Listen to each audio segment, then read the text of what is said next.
So, wir haben Robert Caldwell von Caldwell Cigars bei uns in Berlin und er wird uns jetzt gleich mal zeigen, wie er eine Zigarre richtig raucht, auf was er achtet, ja, und was es vielleicht Besonderes daran gibt. Okay, Robert, you have light your cigar ready. It's time to show everybody how you smoke a cigar, what you take care about, and what makes it special, maybe. Perfect. So cigar smoking, I think it's pretty straightforward. For the beginners, what I like to explain is a lot of people have a hard time explaining to somebody who's not used to smoking cigars how to smoke a cigar, but I think the first step is if you're drinking water or something through a straw, you pull the beverage into your mouth, but you obviously don't inhale the water. So when I try to explain to beginners, it's the same sensation like you would be drinking through a straw, so just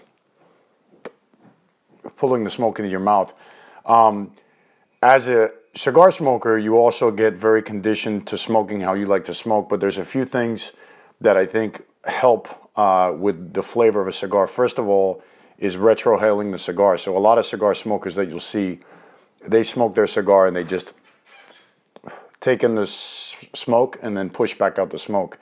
But it's very important to pass the smoke from your mouth through your nose. This enhances the flavor, enhances the experience, and it'll also, if you're smoking a lighter cigar and you want the cigar to be heavier, if you push the smoke out of your nose, it does something to stimulate that effect. So what it'll do is it'll make it seem a bit stronger. Lastly, there's a few steps that you do if you want to really understand a cigar. We all have different palates, and so if I smoke a cigar for my own sake, I might very much enjoy the cigar, and I might find the cigar to be creamy and smooth and rich. But if you smoke the cigar, you might find the cigar to be a little bit bitter, or it might be harsh, or it might be some other effect that I don't taste because we have different palates. And there's a few things you can do to see how other people experience that cigar. And what happens is when you're smoking a cigar, you get very much trained into smoking it a certain way, and you also only taste a certain portion of the spectrum of what everybody would taste. So when we work on cigars in terms of creating a blend or something, there's a few steps that we do. So one is we inhale with our nose while pulling smoke into our mouth. And the purpose of this is it creates a vacuum. It kind of sucks the smoke to the back of your palate. And then pushing the smoke under your top lip and then out of your nose. And what this will do is if you're trying to experience the entire flavor profile that a cigar has to offer, that process will affect your entire palate. You'll saturate your entire palate and all of your taste buds with the smoke, and you'll taste a very different smoke than you would taste if you're just smoking it normally. So it's kind Can you show us? Yeah, absolutely. Yeah. So, and what that's going to do is the inhaling with the nose pulls the smoke to the back of the mouth, and then as I mentioned, the next step is under the lip. So that's steps 1 and 2, and then 3 would be with the retrohale. Okay. And then out of the nose. Yeah. Doing this process is very scientific, and it's not necessarily fully enjoyable. So it's not something you would do all the time, but it's something very good to do to understand the cigar in a way different than you would normally just enjoy the cigar. The retrohaling is very important though. I find that every 3rd to maybe 10th time that you take in the smoke, the retrohale should be applied. It's also something that takes practice. A lot of smokers, I meet guys that smoke for 15 years that do not retrohale. And to me, this is an unfortunate thing, and I think it's very necessary to really understand what's in the cigar. And you might find that you don't enjoy retrohaling and you might want to go back to what you do, but I think it's important to understand what the retrohale does and how the retrohale affects the smoking experience, as well as putting the smoke here under your lip and also taking it to the back of your palate. Otherwise, you're going to be left, if you have 1 through 10 opportunity for flavor, you're going to only enjoy 1 through 3, and you're not going to get the entire experience of what the cigar is. Additionally, when it comes to smoking, I smoke very slowly. So this size here, this is a 4-inch or 10 centimeter by 42 ring gauge. So this is a very small cigar. This cigar takes me about 1 hour to smoke. And I might relight it, I might not, but I smoke very slowly. If you smoke fast, you're going to accelerate the temperature of the cigar. It will burn unevenly, whether it's uneven to one side, or you'll get a little cone shape where you're burning the binder and the wrapper more rapidly than you're burning the filler tobaccos. And then you're not experiencing the blend as the blend was meant to be smoked. An hour for this might be excessive.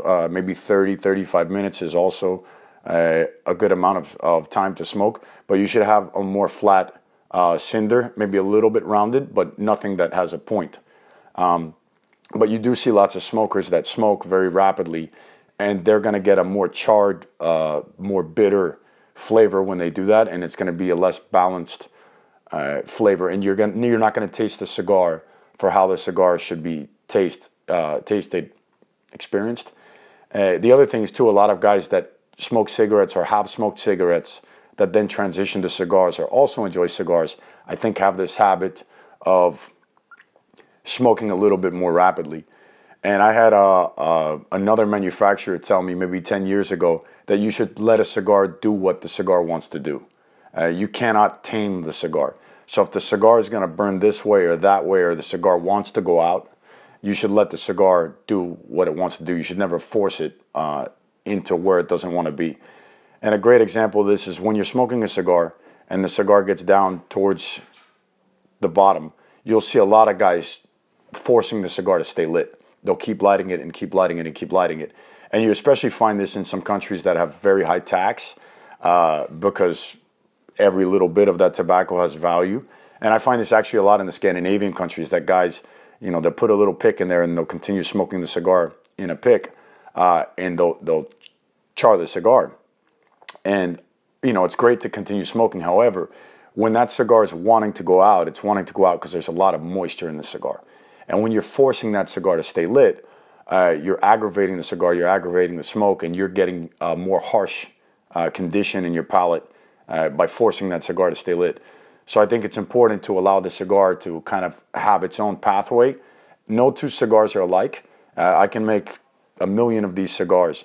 No two are going to be alike. They're all going to be different. They're all going to behave a little bit differently. And you have to have that patience and tolerance when smoking the cigar. That's something that I don't have. If I light a cigar and the cigar is a little tight, or it's burning a little fast, or it's burning a little bit harsh, I throw it away and I light another cigar. I also have that luxury. I manufacture cigars. There's many at my disposal, and I want what I want every time. However, as a cigar consumer, and I find myself doing this if I'm traveling and I run out of cigars. I have 4 left and I have 3 days. I'm going to savor every bit of every cigar as if I were a regular consumer. If I'm in my office and I have 300,000 cigars, I'm going to throw it away and light another one. However, cigar's burning a little bit fast. Okay, I put it down. I allow it to go out. I relight it very deliberately, and I continue smoking the cigar. So you want to preserve the cigar. If you force the cigar based on your habit to do what you want it to do, you're going to end up having a very bad experience. So when smoking the cigar, I suggest letting it have its own pathway. And if it deviates a little bit, it starts to burn down one side, you can correct the burn a little bit. If it starts to burn down the middle, you might want to let the cigar go out and relight it, smoking it very slowly and continuing to enjoy it. Unfortunately, they're made by hand, which is causing some problems here or there. And you're going to have to address those problems as you enjoy your cigars, but doing so in a very patient way to allow yourself to have the best opportunity smoking. Okay, thank you very much. Ich fasse nochmal kurz in ein paar Sätze zusammen. Die 3 wichtigsten Punkte, die er genannt hat beim Zigarrenrauchen. Das eine war der Retrohale, auf den er sehr großen Wert legt. Das heißt, das Ausatmen durch die Nase. Dadurch wird eine Zigarre nochmal viel geschmacklich intensiver, vielschichtiger. Also Retrohale. Dann das nächste, lass die Zigarre machen, was sie machen möchte. Wenn sie ausgehen will, lass sie ausgehen, vor allem am Ende dann. Und was er auch noch gesagt hat, langsam rauchen, Zeit nehmen. Das waren so die 3 wichtigsten Punkte beim Zigarrenrauchen.